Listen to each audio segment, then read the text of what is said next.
All right. Welcome back to another episode of Love, Death, and Movies podcast. This is episode 14, if you can believe it, gentlemen. I'm one of your hosts, Ash, and with me is, of course, Harry and Byron, Hello. or Notorious Movies, according to his screen right now. And Byron. How are you guys? Yeah, Byron, Notorious, all the things. How are you guys today, Byron, you want to go Harry? first? Oh, I'll go first? Cool, thanks. Yeah, I'm good. Little peek behind the curtain. We were recording this the day after we recorded the Heat review. Um, a lot's happened in the last 24 hours. Not in terms of specifically movies watched. I'll bring up a photo. I was in an Uber yesterday. You guys know this. I was in a major car accident, and that's been my last 24 hours. I'll pull up the check this. I'm not even slightly exaggerating. Audio listeners, wait, I gotta put the fucking brightness down. Audio listeners, you can see just a car absolutely totaled. I was in the back seat. First time I've ever been like in a major car crash like that. All airbags just fucking go off. I'm okay. The driver's okay. The other driver's all right. I'm not sure whose default, but it's not me. So classic. Wow. My shoulder is fucked. Been to the hospital. I've gotten what they said, severely strained tendons around my shoulder, which means that anytime I move it, it's going to hurt for about a month, which is great. Mm-hmm. But I'm glad I got that rather than anything broken.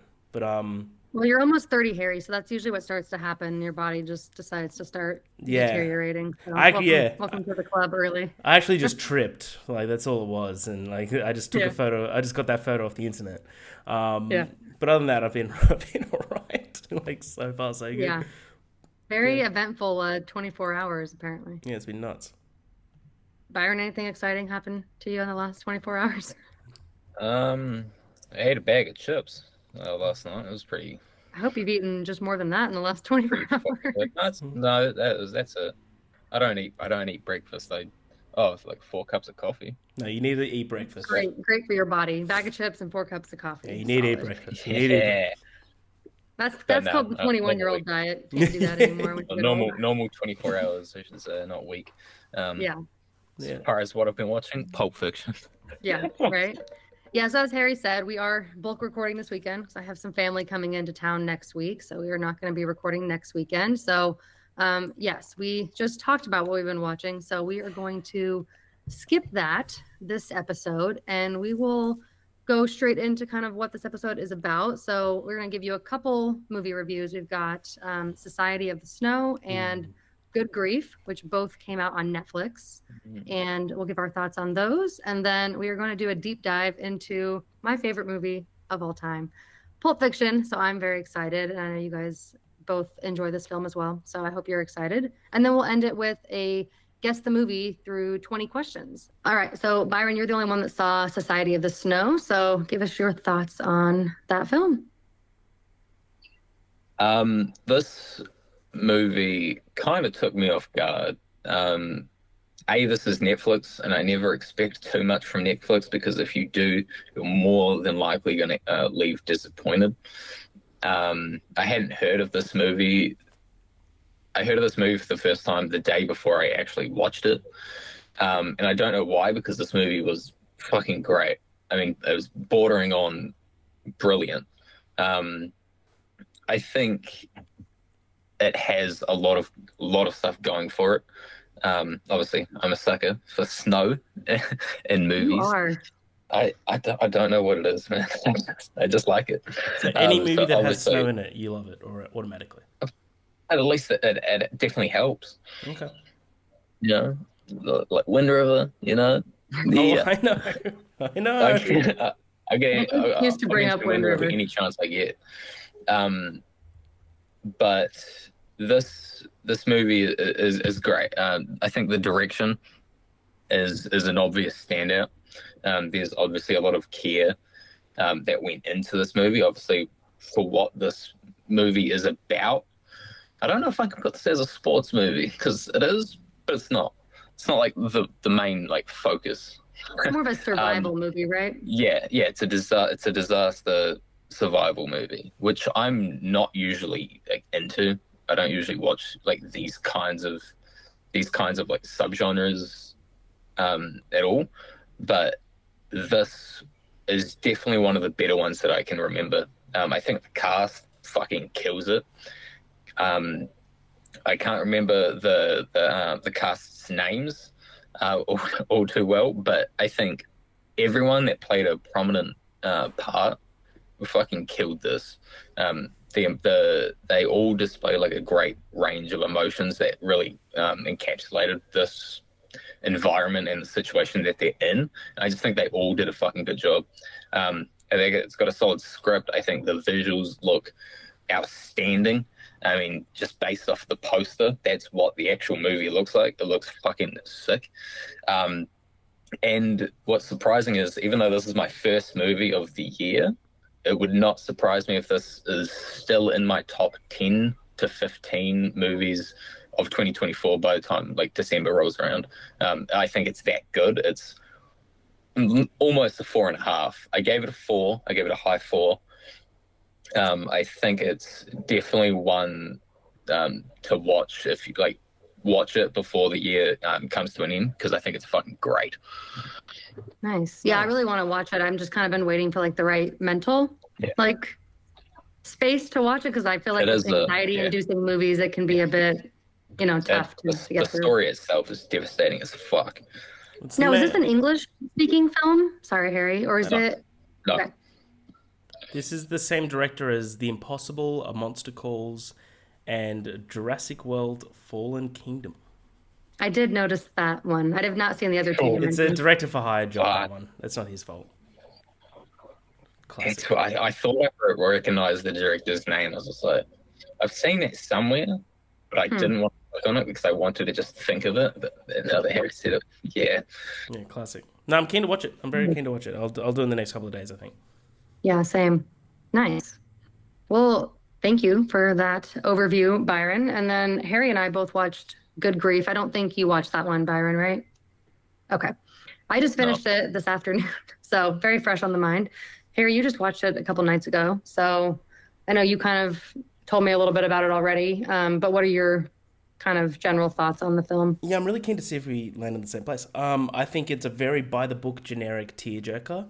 I love Dan Levy. I love his acting style. I do believe he can do better in terms of writing with this script. I think the script is where this movie completely falls apart. I think the beginning 30 minutes is very solid. Very, very solid. And then it just becomes like a whole like, oh, if you're depressed, just go to Paris. Like it very much just becomes like just spend money on everything. And I feel like that's is a kind of dangerous lesson to kind of teach people in a way that's like how you're going to get over grief. I like the idea of this movie. There's like a little twist in the middle of it, but then that becomes like a non-twist, like that like the main character, if you've seen it, you know what I mean. They're like, he should have known this was happening, yada yada, or something like it. Kind of weird, you know what I mean? But like as a whole, it's fine. Like unfortunately it's just nothing more than fine for me. I didn't watch it sober, so when I watched it, finished the movie, I was like, that was good. Rated 3.5. Woke up the next morning, like completely sober, and I was like, that ain't 3.5. So clarity set in. Yeah, I lowered it to 2.5. I don't think I'll lower it again. I think 2.5 for me is a good area for this. I didn't not have a good time with this, but it's just very much, it just feels so frustrating at the same time. These characters are just so emotionally frustrating. They just feel like they're not real, to a point where like just the way that they react to random stuff is like, I'm thinking to myself of like the way that one of his best friends, played by Himish, the guy from his first name's Himish Patel. Thank you, the guy from Yesterday. Who I love that guy, by the way. I think he's awesome. But I think Ruth Negga steals this film personally. I think Ruth, 100%. she's unreal. But just the way that they respond to some of the revelations that he has, I'm like, that's not what people would say, like in this sort of scenario. And I kind of, that kept taking me out of it. I felt like Dan Levy was writing in a way that very much is his directorial debut, so well done. But he was writing this in a way that every scene had to have a catalyst towards depression and grief and going through something, when it doesn't need to be like that. It literally just doesn't. Like, some scenes can just be in there as a journey, rather than like, this is going to add again to it, or this is going to subtract to it. Like, it doesn't need to be like that. That's kind of my main takeaway. It was just a little bit frustrating. But like in terms of acting, I thought they were great. I love Dan Levy. I think he's great on screen. I'll always watch something in. I still haven't watched Schitt's Creek, so I do need to watch that. Do But that yeah, immediately. yeah, I've heard that's incredible. But yeah, I thought it was fine. Yeah, what about Yeah, I yourself? think coming from someone who's very versed in Schitt's Creek, and like that's my main like introduction to him. And he's a writer, obviously, creator for that show and acts in it. I think this felt to me like someone who has a lot of experience writing TV shows where you can kind of layer a lot of things in because there's going to be multiple seasons versus this Yeah, was like he tried to layer too many things in into an hour and 35-minute movie where nothing can really be fleshed out. And I think that was kind of where the script got a little bit messy, was that yeah, he tried to like do too much, but nothing ever really had an impact on the audience because you couldn't really like spend long enough with a moment to like connect to it. yeah, At least that's kind of how it felt for me. Like I actually didn't even cry watching this, which is shocking for someone like me. I always cry in like movies where it's very emotional or involves like death usually, and I didn't even cry because I felt like I just couldn't like connect to the characters. There was one scene at the beginning where I think I told you that at the funeral where it was like I almost did, but it still didn't quite get me there. So yeah. yeah, I think the acting was really good, and I think the movie was beautiful. I mean, it was Oh, the beautifully shots were shot. Yeah, great, I was sending photos to beautiful. Like Byron throughout it. I was like, check this shot. And he's like, that's sick. I And it mean, was like Paris this. is always a Yeah, it's great Paris. location for movies. Yeah, yeah, But yeah, overall, the script was a bit messy. I think he kind of did himself a disservice by having his first movie be one he wrote, directed, and starred in. yeah, I think maybe if he would have just wrote and directed something, maybe it would have been a little bit different, more like removed from it. But I know that he's talked about he lost his grandmother and his like long-term dog all around the same time. And so this was sort of like this movie was his way of dealing with the grief. And so I feel like maybe in that sense you can really see like the like Dan Levy coming out of it. Like I think in some ways maybe this is partially ways that helped him kind of grieve what he went through, but I just don't think it was as relatable to like your average day person watching it. yeah. So No, yeah, agreed. definitely worth a watch, but I agree with you. I'm kind of leaning between like 2.5 and really low, like 3 Yeah, stars, just because I do adore him. But I think for a directorial debut, it was fine. I it think was he'll fine. do Like it's not better. terrible. Like I'm watching this being like I finished it being like I woke up the next day after finishing it and I was like I'm still excited to see what else he does. Like Of course, like yeah. I think you can see talent in this. So that's kind of what I Hmm. took away from it. I don't know, maybe I'm just Yeah. really optimistic. Maybe I'm No, too I think you're optimistic. Maybe I no, I should think hate you're more right stuff. because no, don't hate more stuff. Don't be a No, hater, Harry. no, I would never. No, I I would never. think that if you watch Schitt's Creek, you'll kind of see the talent that he has as Yeah, far as like writing. Because him and his dad wrote that show together, but which is mostly Dan adorable. Levy. I love Yeah. Eugene. Love Eugene. Yeah, so I think you'll have a different perspective on him maybe once you've kind of watched that. But yeah, definitely think it's worth a watch, but I don't think it's going to be like anyone's favorite movie of all time by any Yeah. means. No, no. No, it's like yeah. Again, like I do think he's supremely talented. Like obviously Yeah. he's got so much success. He's got a lot of fandom behind him. But yeah, I think yeah, I agreed. Everything you said for a directorial debut, it's fine. It's fine. Yeah, agreed. Which sometimes that's all you can ask for Hey, a it's a first film. directorial debut. You're gonna learn from it. Like And it's not A24, so we know it's not going to be a 5 out of 5 for a no, directorial yeah, debut. it's no So, men. It's no men. Had too many of it. Fuck off. which that was not his directorial debut, Harry, so No, that I doesn't know, really work. I know. But every now and then, we got to remember that that was an A24 film. Yeah, yeah. That was All right. Well, those are our two movie reviews for the week. And now we're going to jump into the meat and potatoes of the episode, which is talking through Pulp Fiction, which again is my favorite movie of all time. You guys know. So this is one that I'm very excited about. I'm wearing my Honey Bunny t-shirt. Those who are just listening can't see, but I do have a Honey Bunny t-shirt. And I can't wait to get my first Pulp Fiction tattoo. It's coming. I can't decide if I want to get Don't Be a Square or if I want to get one of Mia. So I haven't gotten it yet, but What it's about coming soon. what about you get the silhouette of Mia and Vincent dancing? I was thinking about that, but I also don't know how I feel about getting like that. I've seen that tattoo where like they fill in so much black for like his suit, and it freaks me out. The idea of like having to sit there while they do that whole fill in of just the black ink.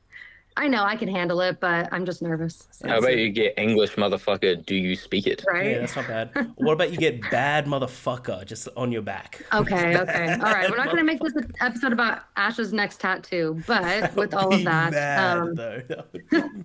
that would be really funny.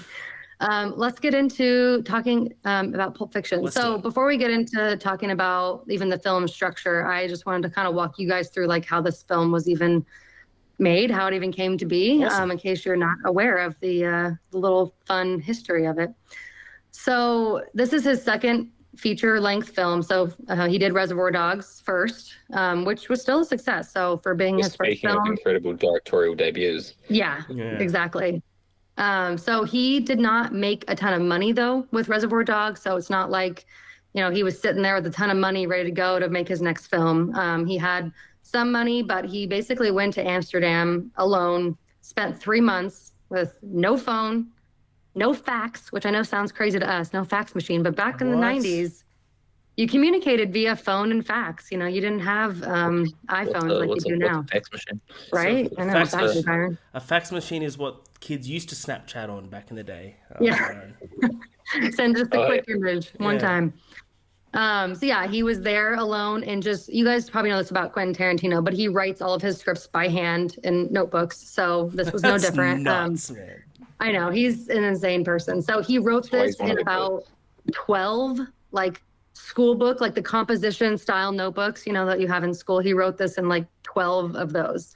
Came back to the States and he had this friend, I guess, who he had worked with before. Her name's Linda Chen. She's a typist.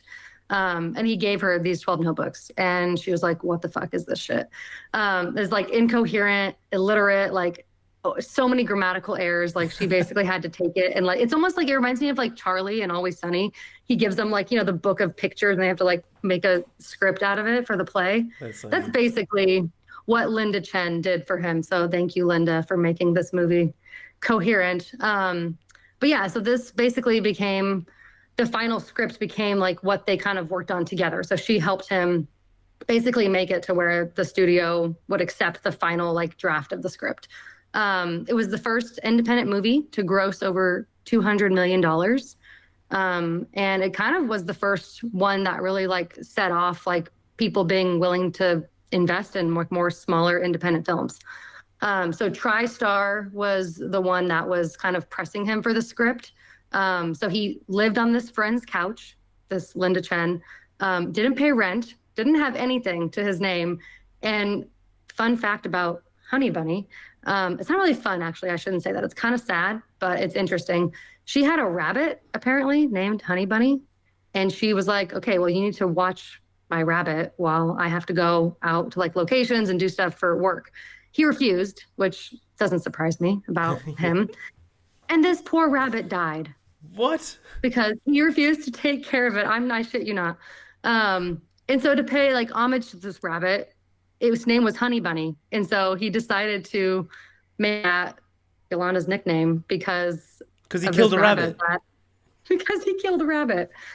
This motherfucker. That's so funny. Which is like, this is like the sweet name that like, so my husband, Adam, he calls me Honey Bunny and I call him Pumpkin. I know it's super sweet because we love this movie. And now that I know the story, it kind of takes away some of the sweetness of Honey Bunny as a nickname. Do you like rob diners on the weekend, you guys? Yeah, obviously. Yeah, nice. Harry, obviously.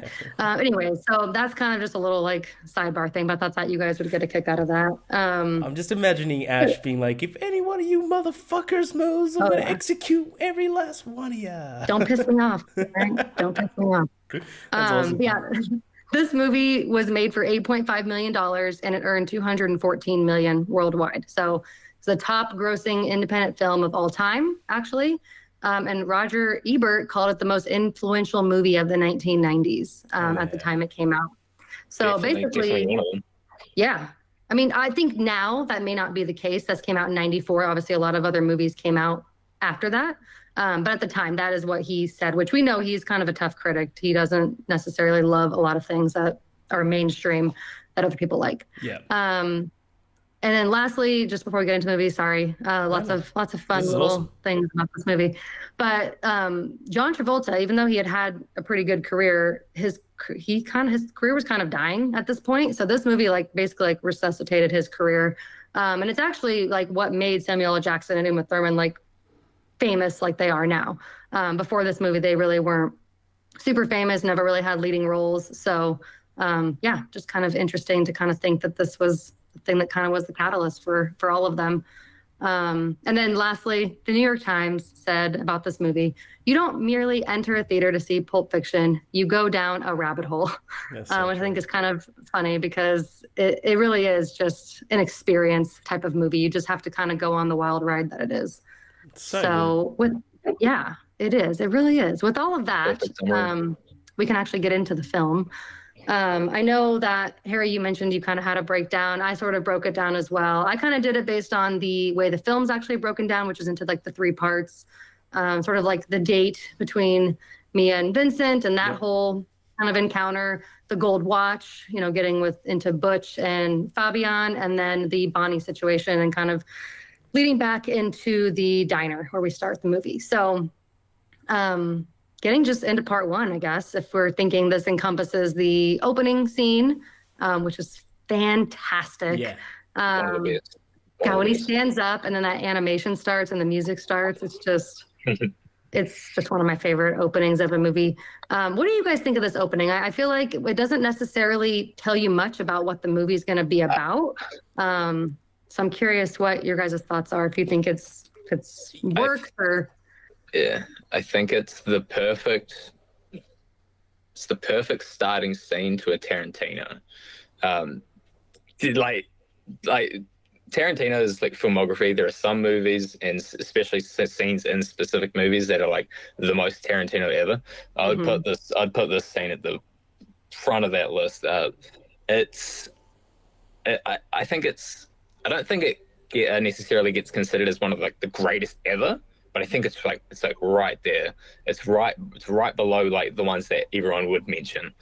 I think it's a perfect scene. I think it's a perfect scene for this movie, and I think it's one of Tarantino's best openings ever, which says a lot considering his filmography. Yeah, I think it's brilliant it's unconventional for like two reasons. Like the first, like these characters we're not going to see them again until the end of this movie, right? So it doesn't set up anything about the plot, but what it does is it sets up the tone, this like electric, energetic tone of the entire film. But it also sets up the seeds of like the anti-chronological structure that Tarantino has of this movie. They're like the next scene, you don't see them at all, and you won't see them again until the very end of the film. I think that's brilliant because it's these two characters that have this incredible conversation towards one another about like why they should rob a diner. Why they should rob a diner. It's like bars, banks, like they're all tracking them. You know, they've got that you can get shot. It's like you can't get shot here. Like, and they go through exactly why that they can rob a diner. I would also like to see the stats in America of like the rise in diner robberies after Pulp Fiction was released. I think that'd be pretty I did interesting. not look this up, but I should have. Like that dude who watched The Dark Knight and then went on a rampage. Yeah, but Yeah, I did wonder that too when I saw this. I was like, I feel like now we're just showing people how to do this. They really shouldn't be doing this, obviously. right. But yeah, that's why I think this is brilliant because it's like it doesn't have to do anything with the story, but it sets up the tone, sets up the kind of conversational tone that you're going to have, and it sets up the anti-chronological structure. I think it's brilliant. Yeah, I agree. I think it also kind of sets up that like this movie is very dialogue heavy, even though it is a crime movie, and there's obviously, you know, a lot going on with the main like plot around like Marcellus Wallace. But I think that it just kind of shows you that it's going to be a bit chaotic, and also that the dialogue is just going to be like, it's just unlike any other movie I've ever seen. I don't know how to describe it, but the dialogue is just very unique, and I think their conversation just kind of opens that up really nicely. 100%. And obviously the soundtrack is amazing, and the scene is no different. The first time I watched this movie, I was so curious like how this was going to tie back into the rest of it, obviously, because you don't know until the end. And it's done so well. So yeah, then we move into Jules and Vincent, obviously visiting, let's call them visiting Brad and friends. Yeah. And having their conversation about the burgers and the Royale with cheese, and then getting into the apartment. This is one of my favorite scenes in the whole movie, just this whole conversation between the two of them. And obviously, Yes. once they actually get there and are interacting with these guys, I find it to be so hysterical. It has some of the, I would say, one of the more iconic lines in the movie are in this little chunk of them being there in that apartment. Do you guys love the scene? Do you think that, like, I mean, I feel like nobody I've ever heard has said that, like, some of these funny lines are, like, overrated or anything, but I am curious if you guys think they're as funny as I do, because I quote this scene They're all the time. they're brilliant. Yeah, I love the lead up to this scene. Like as you said in the car and everything, but the one shot walking take that they have, and it's just like them arguing about how Marcellus Wallace threw a guy outside of a window because he gave Mia Wallace a foot massage. Massage. And he's just talking about the different levels of what you can do to a man's wife, of like what Yeah, and when John constitutes. Travolta is like, this is on the same, like, thing as this, and he's like, He's- what are you, like, He's what? like, that ain't even in the same ballpark, let alone the same Yeah. sport. Yeah, I think that's brilliant. And then like they check the time, and they're like, we're a couple minutes early. Let's go chill. And then like they go out and they keep talking, but they've come. What I like, it's not an argument, it's a discussion. They come to a resolution. They're like, I understand that. Okay, I get that point there. I don't agree. Like, and they go off, and they're just like, time for a hit. So they very much they're hitmen. Like they're going, yeah, this apartment dialogue is, as you said, it's iconic. Like there's so many one-liners in this one scene. Like the Oh, yeah. Ezekiel speech, the English motherfucker, do you speak it? Say what again? And One of my favorite ones is when he's like, check out the big brains on Brad. yes, I love the whole Kahuna burger. Where he's The like, big Kahuna burger. I do like me a tasty burger. I don't remember asking you a goddamn thing. But I do You like just go on and on. my favorite line in that is, what does Marcellus Wallace look like? It's so good. He's like, what? he look It's like, does he like a look bitch? does he look like a bitch? Why are you trying to fuck him like a bitch then, Brad?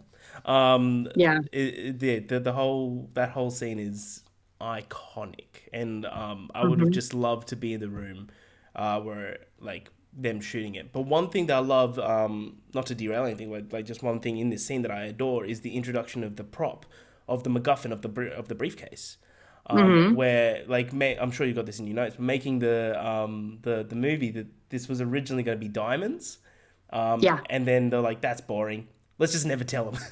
Like, it Yeah, I kinda have a makes it- note actually at the end. I was going to tell you guys as a fun fact, if you knew that it was going to be diamonds, and they just decided to not even tell anybody what it is. Well, do you know all the different theories about what it was? There was the Queen's crown, like bars of gold, but my favorite one was Yeah, I thought gold. Elvis's golden suit is one of them. I think that's awesome. But just like I love the like even just at the end, fast forwarding to the end where in the diner he opens it up and Tim Roth looks in and goes, "Is that what I think it is?" Yeah, Yeah. like little things like that. I think it's brilliant. Sorry, I derailed, but yeah, Byron, what do you think of this? Oh, yeah. This is my favorite scene in the entire fucking movie, and it happens at the start. It's not only is it like one of the most iconic scenes of all time, I think it's some of the best Samuel Jackson of all time. The "Does he look like a bitch" line is, I think, is one of the funniest fucking lines of all time. It's I don't know. Would you classify Pulp Fiction as a comedy? Because I think it's one of the funniest fucking movies ever.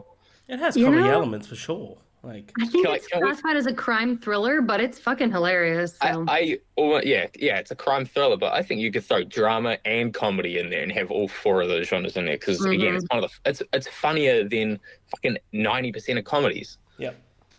Yeah. But yeah, one of the most iconic, one of the best scenes in Tarantino's filmography, probably just one of the best scenes of all time. Honestly, it's one of the most entertaining scenes I've ever seen. I was trying to stay quiet last night when I was watching it, but I was cracking the fuck up.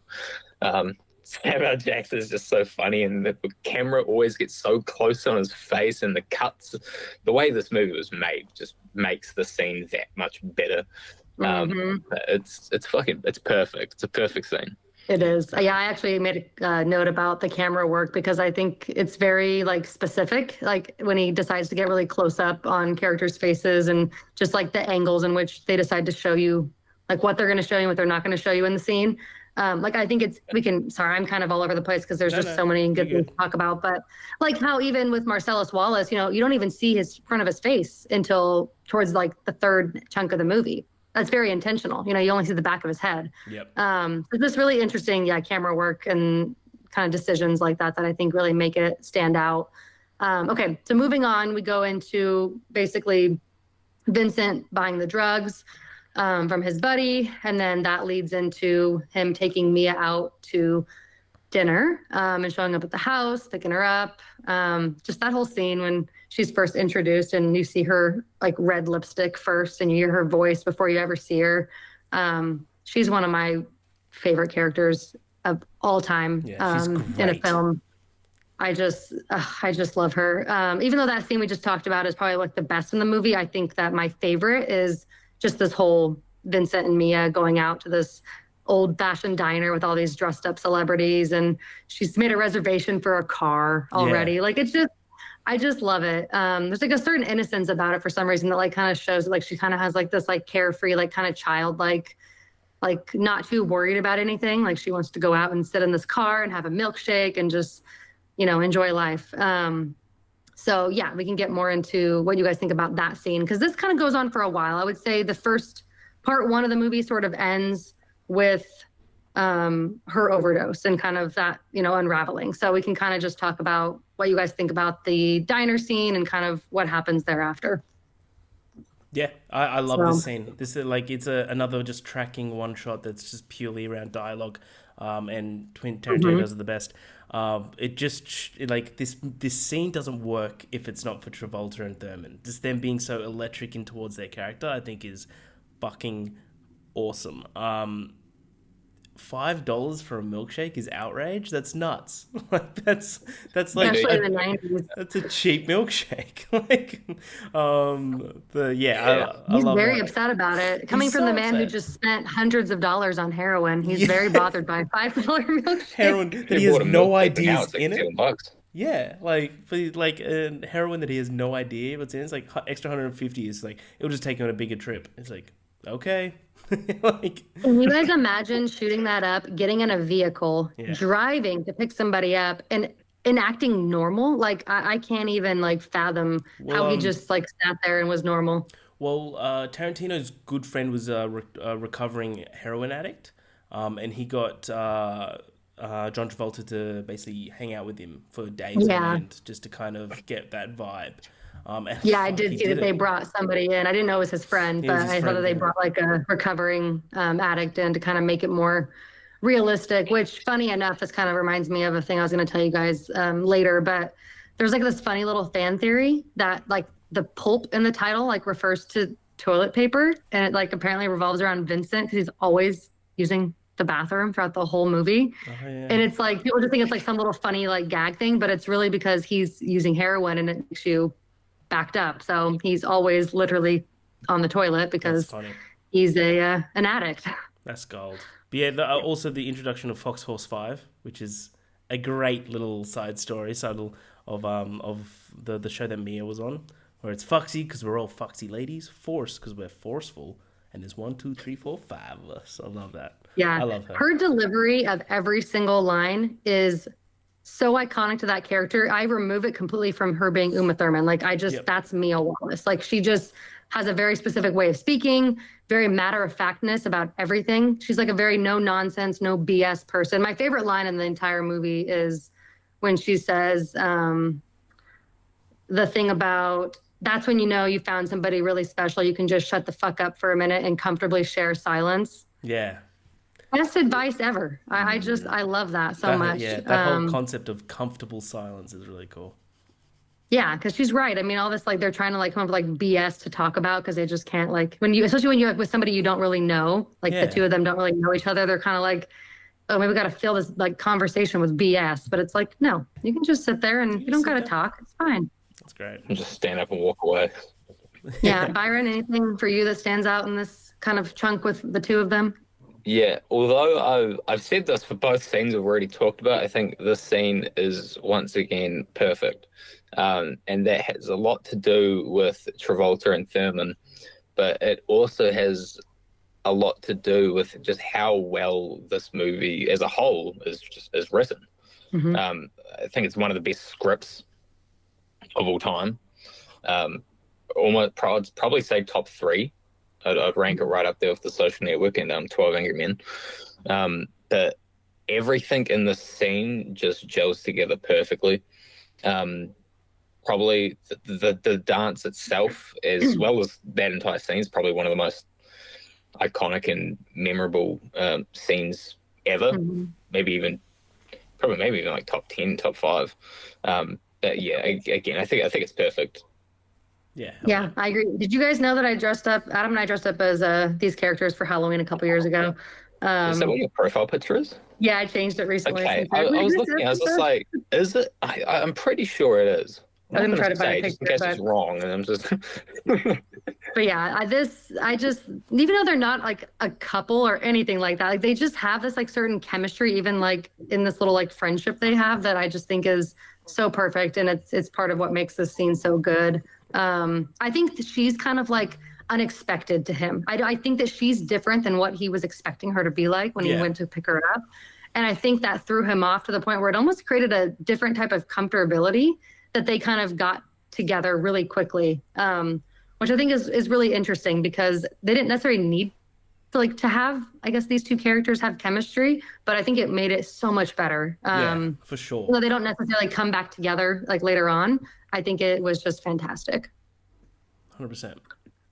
Oh, I love Awesome. that scene. That scene's a great scene. It really is. And then the dance scene's so iconic. Man. And then when she gets back to the house and puts on, is it Neil Diamond song, or "You'll Be a Woman Soon"? That song. Yeah. Very unfortunate that she ends up, obviously thinking that he has cocaine, and it's not cocaine.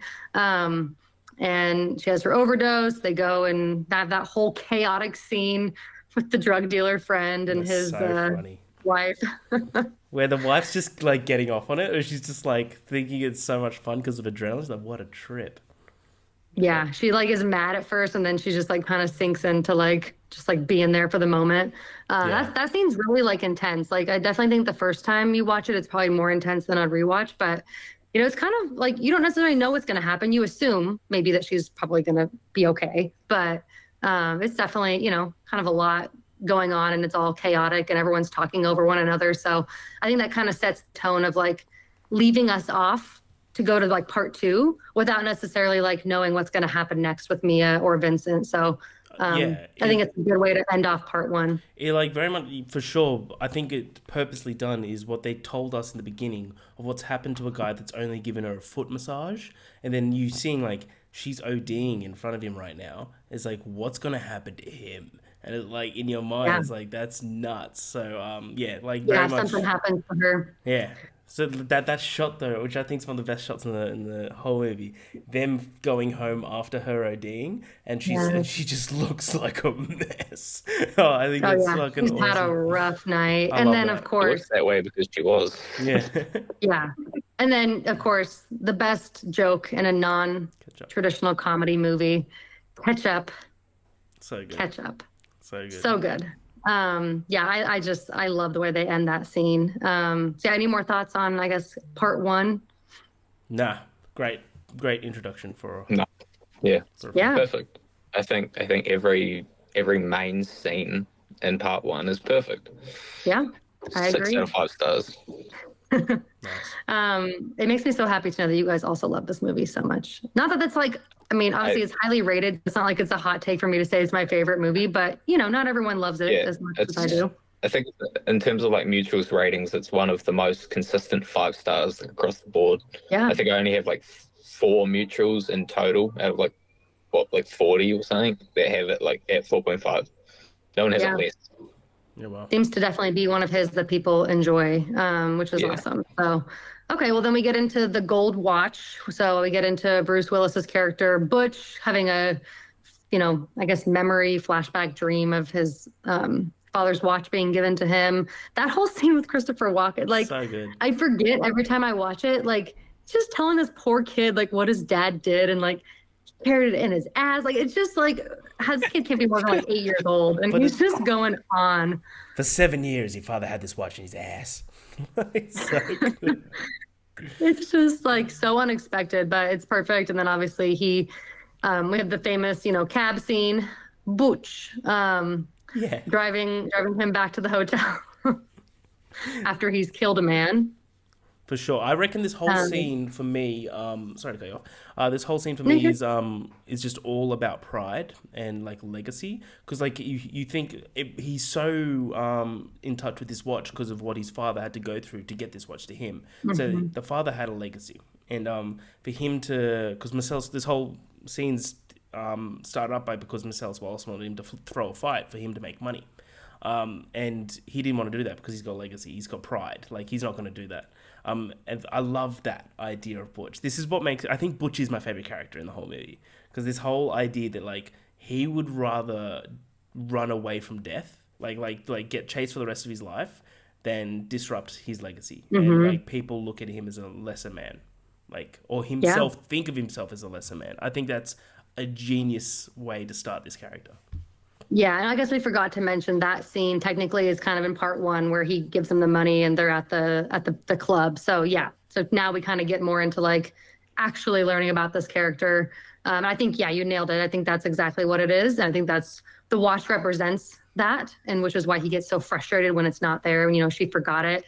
I just like sidebar, but like her little face is so adorable. I It's can never adorable. imagine yelling at her. Like It's she's a very just too circular cute. face. It's just too cute with her little bangs and just her little voice. She's the sweetest little thing. So yeah, we get into him getting back to the hotel and kind of getting to learn more about their relationship, which I think their banter is really cute. I think I find it so funny. Yeah, What do you guys think of the two of them? I love them. That my like I've this is skipping ahead, but my favorite line in the whole movie is between them, where it's just like, "Whose motorcycle is this? It's a chopper, baby. Whose chopper is this? It's Zed's. Who's Zed? Zed's dead, baby. Zed's So dead." good. I love it. Just, they're Yeah. very blunt. Great. It's not really blunt, but it's I very love, short. yeah. It's like I adorable love their short. intros. Yeah, I love how Tarantino does such good, he always does a good job with introducing like characters like halfway through fucking movies, and those two are like two of the best examples of that. Um, I think both of their performances, like they're not even like the main like Mhm. performances, but fuck, they're good, both of them, and their chemistry again and again is it's damn near perfect. Yep. Yeah. I Super agree. enjoyable. Yeah, I think they're really fun to watch. I think it's Vincent and me is different. It's a different kind of enjoyable to watch, but I think these two, it's because they're actually in a romantic relationship. It's a different kind of enjoyable, and I just love some of their conversations, like the whole conversation about the pot belly and like how she wants to yeah, have a belly. Um, I also think Tarantino does a really good job writing female characters, which is something that for someone with his type of personality, you wouldn't necessarily expect it, but I actually think that he is decent at writing females. So I really enjoy Fabian and kind of what she represents for Butch. And she's sort of like the opposite of him. Like, I don't think she cares about pride. And I think she's just like this very genuine person that just loves him. And she just kind of wants to be with him. And so she's kind of willing to do whatever to have that life together. So she kind of just follows his lead. And I think that's why he has a hard time staying mad at her, like staying like yeah, being mean to her. Like even when he gets in the car and he's just like, how could you forget the fucking one? And he's just yeah. like letting go because he couldn't do it, to her face. So yeah, and I think that whole scene is great. And then we obviously have him getting to the apartment to go get the watch. So jumping forward kind of to where you have him and Vincent now, and we're in a different point in time. So this is, later Yeah. after the end of the movie, This is basically. basically the last scenes Yeah. of the movie in Yep. chronological time. This is like him riding off in the sunset with Fabian is the last scene. Is of the film. is the end of Yeah. the story. Yeah, exactly. So it's very interesting how the first time I watched this, I was like thinking that was going to be the end of the movie, but that didn't seem long enough. So I was like so confused when it like circled back. But now that I've seen it so many times, I love the all over the place anthology that he does. I think it works really well, Yeah. especially because Bush is not the main character. I think setting his story in the center is like a nice break apart from the main Perfect. kind Perfect of, placement. yeah. And then obviously you have him and Marcellus kind of coming back together. Obviously we have this really rough scene to get through with these sadist, disgusting guys in this like pawn shop, and this whole scene is obviously a bit rough to watch, but you kind of have them obviously ending up being okay because he came back and he helped him. Do you think it was a pride thing again for like him to come back, or? Yes. He wouldn't be able to live with it. Like, he knows what's happening in there. He wouldn't be able to live with himself with that. And at the end of the day, like, he's basically heard Marcellus scream, and he knows who Marcellus is. And like, he's like the representation of him. I'm sure there was like, I'm not sure like the quick decision in his mind. I would like to think that there is like a moment where he's like, this can be my benefit. That like this will like be fine if I like, but I do strongly believe it's just him because he's a prideful man. He's a man of like legacy, everything like that. He's like, this, I wouldn't be able to walk away from this. Like, he wouldn't be able to throw a fight. He wouldn't be able to walk away from a guy getting stuff done to him. But another incredible scene, you could hear Marcellus getting stuff done to him downstairs, him screaming, and he's just going through weapons upstairs. I think that's so good. Yeah, I really love this scene because I don't know if you guys took it this way, but to me, it's like paying homage to like even like horror films where you have different villains with different weapons. So it's like he picks up the bat, he picks up the chainsaw, he picks up the sword. Like, you kind of see like almost like a evolution of like Hollywood there, like with different like weapons that you kind of see in films, which I think is really interesting. Yeah. I love how, I'm not sure if this is a word we can say, the word starting with G and ending with P, the guy in the leather suit, that like, he's like in front of Butch, and Butch just gets up and just rips apart the chair, and then one punch knocks him out. Just out. I love that. Every time that scene pops up, it's just like, oh shit, Butch has turned into fucking John McClane. Yeah, but like, he's gonna fucking kill everyone. I was watching with a mate, and he's just like, how did he knock him out with one punch? I'm like, he's a boxer. Like, this is his job. So I'm like, I don't think that's extending realm of disbelief. But you do consider that this person's being kept in a box, essentially. Like, this guy doesn't have any strength. He's not going to fight back, clearly. So even if he wasn't the strongest, guy in the world, he'd still be able to probably knock him out. So the fact that he is a boxer just kind of helps the situation. Apparently, Tarantino wanted My Sharona for that scene, and the band wouldn't allow it. They're like, no, we don't want to be associated with a scene like this. Because one of the guys is super Christian, so he doesn't want to be anything like a sexual violence. He doesn't want to be associated with it. I love the like it's hard to love, but I do love the like when he frees Marcellus and Marcellus shoots the guy. The some of the elements in that scene are horrifying. Like the one when I first saw this movie when I was a kid. The one like quote that's always stuck in my mind is like, I'm gonna go medieval on your ass, and that's so horrifying to think about. Like, what's gonna happen to this bloke is nuts, which like deserves it. Don't care. But then that exchange that they're not looking at each other, and he's just like, "You okay?" It's like, "Nah, man, I'm pretty fucking far from okay." I love that. But then it's just talking about like, "Are we all good?" He's like. Two things. One, you never talk about this ever again. Two, you leave town, never come back. We good. There is no us. Whatever he says. It's so good. So good. Love that. Yeah, song. Byron, what do you think about part two? So I guess we already talked about the Fabian and Butch, but anything from this kind of second chunk that you... Not necessarily, but I do think the chunk, like the section as a whole is just perfect middle ground for a movie. I like movies that are like you can easily tell when part 1, part 2, and part 3 like finish. It's one of the best like second acts I think I've seen ever. Yep. Yeah, I agree. Yeah, it's interesting. I saw a lot of theories, and I don't know, like, I've never really thought about this movie as one that I would like analyze into like deeper meanings, but there were a lot of people that were talking about like redemption being like a big message and undertone of this film, and Mia kind of having her redemption with like literally almost dying, and kind of like, okay, maybe she's gonna rethink her choices after that. And then with even Butch, like he kind of got us like out of this situation with Marcellus and doesn't have to be like fearful of what might happen with that because he helped him. So it's sort of like each character sort of gets, not each character, but some of the main characters get sort of a version of redemption. And I saw something about Marcellus is sort of like he still does a lot of shady stuff and like some bad stuff, so he didn't fully get like a redemption, but he got a bad thing that happened to him, but he didn't like get killed or something. And so he kind of gets that second chance to like, he's still alive, but he's not the kind of person who's going to do good things after this. He's going to go medieval on that guy's ass. So it kind of like every character has a different version of kind of what's going to happen to them. Like Jules after Jules rediscovered his faith. Like when he's like when they didn't get killed by that guy shooting a gun, and he's just like that was a miracle that we just saw. That was an absolute miracle. So yeah, 100%. That's great. That's a great pull. Yeah, and I think the funny thing with Vincent is that, and this is kind of the thing back to like, he dies on the toilet. Yeah. Because he's always in the bathroom. I think the thing is like he wasn't willing to kind of like give up the drugs kind of thing. So like he wasn't willing to make a change to make his life better or worse. He was just kind of going through the motions. So he didn't necessarily get that, redemption for himself. Yeah. But yeah, moving into the final act, we have the Bonnie situation where we get to see Mr. Tarantino make a cameo in his own movie. Yeah. And most definitely guarantee he went off script for this. Oh yeah. Yeah, he didn't get this bit. Didn't get this bit approved at all.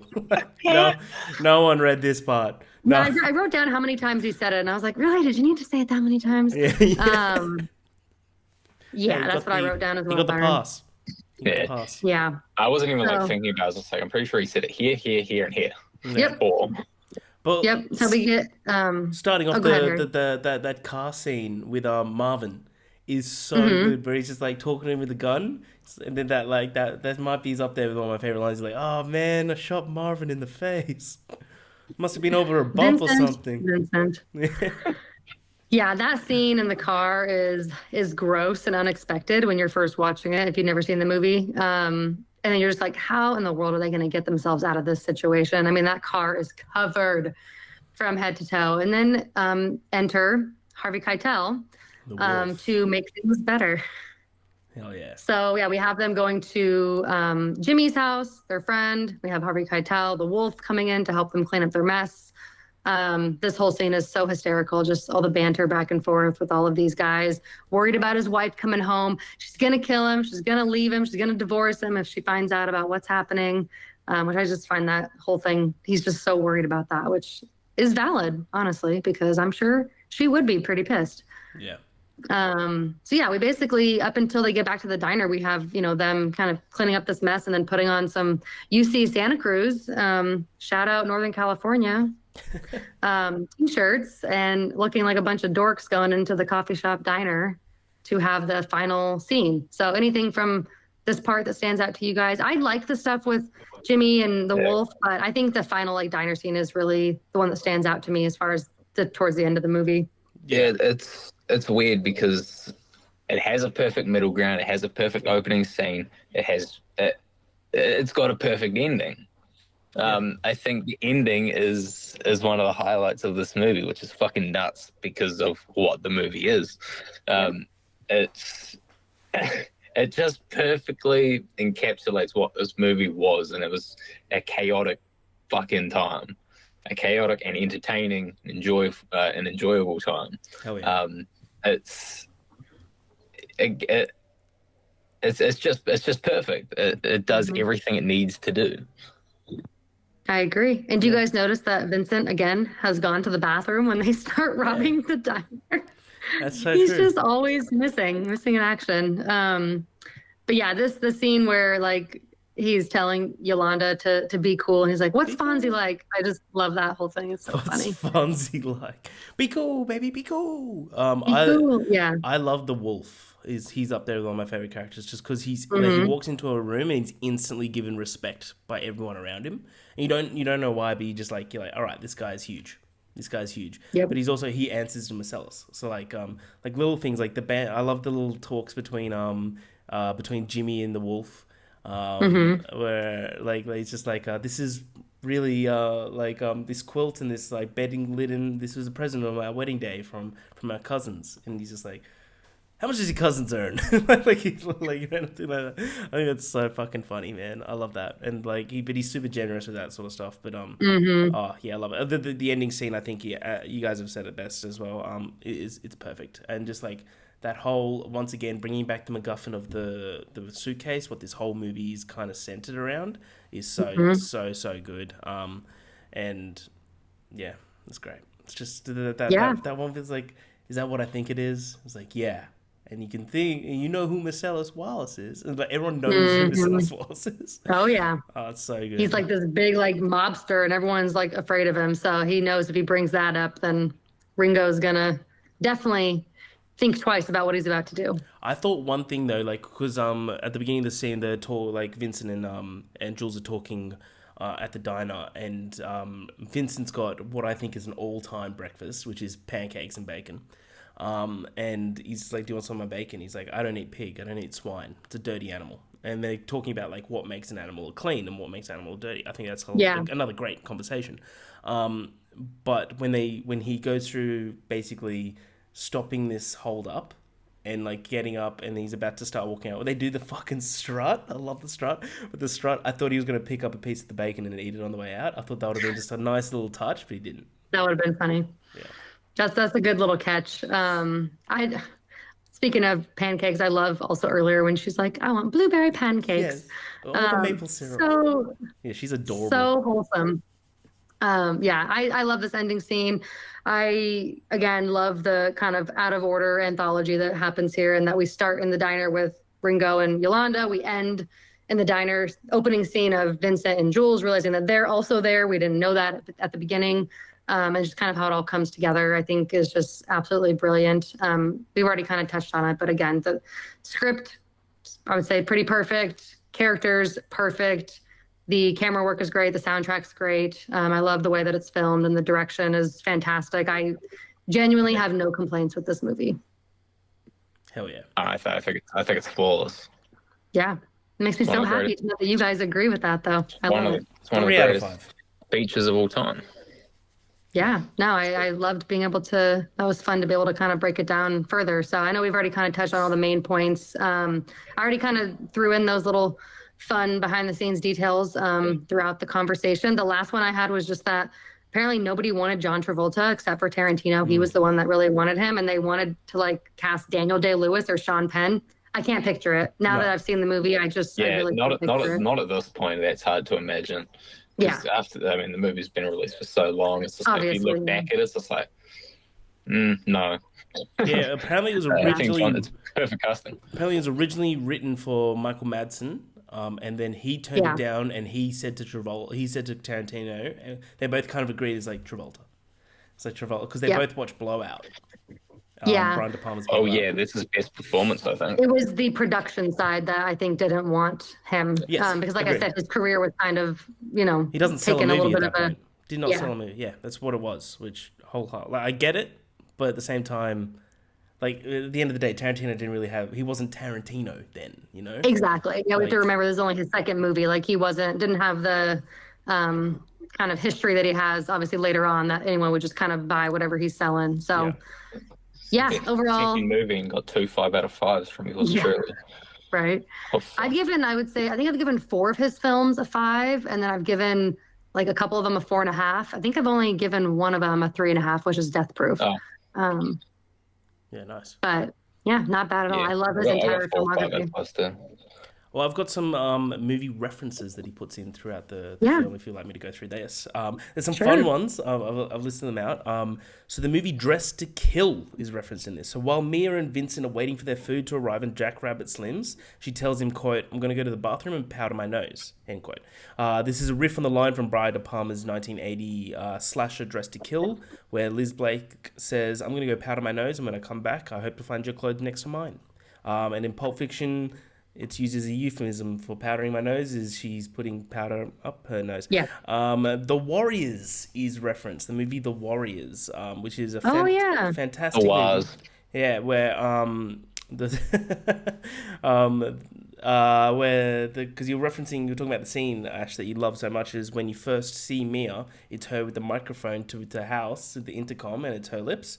That's the exact same scene out of The Warriors, where it's the DJ basically giving an update about the Warriors throughout the entire film. Yeah, you're right. I didn't even think about that. Yeah. Yep. And then we've got the Bonnie and Clyde is, of course, reference with Honey Bunny and Pumpkin throughout the film, that it's almost scene by scene is almost identical. Kiss Me Deadly is reference with the MacGuffin in Pulp Fiction. Basically, a MacGuffin, if people that don't know, is like just a random object that takes characters from point A to point B. In this case, it's the what's in the case. So we never see what the inside of the case is, but anyone who opens it, it's illuminated by a golden glow, and this happens in Kiss Me Deadly, which we've talked already, but this was originally diamonds, but then they changed it. Walking Tall, Texas Chainsaw Massacre, and the Yakuza, all exactly what you said. That's all referenced in that movie with all the weapons. A good funny one, Karate Kiba, which is the bodyguard in Japanese, a Japanese film. That was referenced in this film because that's what the Ezekiel speech is. It's not from the Bible. It's wrong. Yeah, I knew that wasn't a real Bible verse. Yeah, it's from Karate Kiba or Kaiba, which That's is funny. one of Tarantino's favorite movies. Psycho is referenced in it's like side by side the exact same shot of when Marcellus Wallace is walking across the road with the donuts and he turns and looks at Butch. It's side by side the exact same thing. So that's all I've got. But there you can just tell in every one of his movies there's going to be references to other movies that he adores. Mm-hmm. Yeah. Yeah. Well, that was a great discussion on Pulp Fiction, you guys. I was very excited to have this conversation. So, yeah, that's what we think of Pulp Fiction. That's our deep dive. And we all give this movie a 5 out of 5 stars. 3 out of 5, yeah. 33rd all time. Yes, I rank them. That's Yeah, awesome. everyone It's my knows number that. one of all time. Letterboxd list, Scott.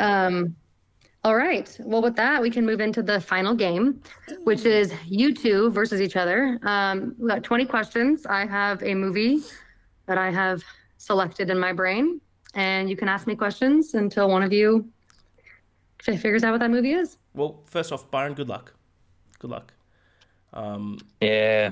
Thank Fuck you. Yeah, thanks. I'm not mate. usually hosting the games. This takes the pressure off me a little Yeah, bit. absolutely. Yeah, absolutely. Like this shouldn't be a question, but we've both seen this. I'm sure. Yeah. Okay, cool. Yes, All right. I made sure. All right, cool. That's cool. Yeah, thank God. Was it released You past? can go first, Harry. Was it released past the year 2000? No. Awesome. Fuck. It's not National Treasure. Is it a 90s movie? Yes. Okay, all right, Byron, here we go. We are doing 90s, talking about a 90s movie today, so I Yeah. decided to at least stick with that theme. Yeah, I Okay, like it. fuck it. Is it a crime movie? No. Okay. Good. So imagine if it's just Pulp Fiction. Can you imagine if I Fuck, that would annoy me because I would never guess it. Okay, is the main actor in the MCU? No. That's huge. That's huge. It's a good question, though, to knock off. Yeah. Yeah, it does. Is said movie directed by a big name? No. No. But I'm going to double check. Hesitant, so it is a known name. Interesting. Surely. It ain't Spielberg. Assuming. It's I not would say that it is not a known director. Okay, so At it's the not time. a big one. Not a big one. Not a big, no, nothing like a Spielberg or a Tarantino. Okay. Okay. Is it animated? No. Okay, good. So, okay. Yeah. Okay. I just want to use the letterbox filters. I hope it's not too hard, but Oh, well. Is the main genre or one of the main genres comedy? no. Awesome. Okay. So I'm thinking it's either horror or dark drama or like deep drama. Lauren. Drama can Wait, be are real. you taking notes of our questions, by the way, Ash? Don't have to. I don't really mind. I'm not, was- but I I'm was- kind I of was- just mentally I was just remembering. about to write down like some of the ones, so it's 1990s 1990s. somewhere. I should have. Somewhere I in should the have been 90s. writing it down. I'm sorry. No, you're good. That's I can write down. Yeah, Terry's fault. yeah, it's my fault. 90s movie, not a known director, Yeah, not a crime and not a comedy, not a crime, not and no MCU actor. not Or an actress. MCU, yeah, that's huge, and it's not animated. Yeah, this is hard. Does it star a big named actor? Yes. Oh, okay, so it's Tom Hanks. Is it a horror? No. Okay, is it a war? No. Christ. What's the other one? Drama? Is it a drama? No. What the fuck is the other? Wait, Is it so it's not sci-fi? so it's not drama, animation, crime, Or horror? horror, Sci-fi? war. No. What the fuck? I'm Action. looking at letter. Yes, that is one of the genres. What is it? What'd you say? One of them. What the fuck's the other Action. one? Action. Christ. Oh my god, 90s action movies. Why can't I think of them? It's the fucking 90s. I gave you guys a tough one. I'm sorry. No. The you're 90s. good. So it's not I wanna use sci-fi Letterboxd. either. I Do you feel know? like there could be sci-fi aspects to it, but that is not a genre. I will give Okay, you that. there goes my fucking Info. answer. Okay. I'm going off of letterbox genres, and there's 3, and it's not one of them. I was thinking speed, but it was sci-fi. I don't know if it is or not. Action might have sci-fi. Does it star Nicolas Cage? No, Damn it! but you're not. That's biased. You're as not in the fuck. wrong thought Wrong. process, Harry. I'll give you that. hint. Okay, so the movie rules then, you know. Yes. Yeah. Okay. It does. Okay, so action, not Nicolas Cage. So it's enough. Oh yeah, because that narrows it. Yeah. Well, he was the king of 90s action. He had Con Air, he had Face Off, he had 90s action. The Rock. Can't be The Matrix because that's sci-fi. No. I was gonna say True Lies, but that's James Cameron. That's Jim. Yeah, that wouldn't work. Is it a main action star? Is the main star? A main actor in action Yeah. type of guy. I would not say that action star is that person's main Like it might be a chick, you know. genre. Like it could be a chick. Could be a chick. This person has been in many films, but I would say there's a lot of variety in the types of films. Is it a franchise film?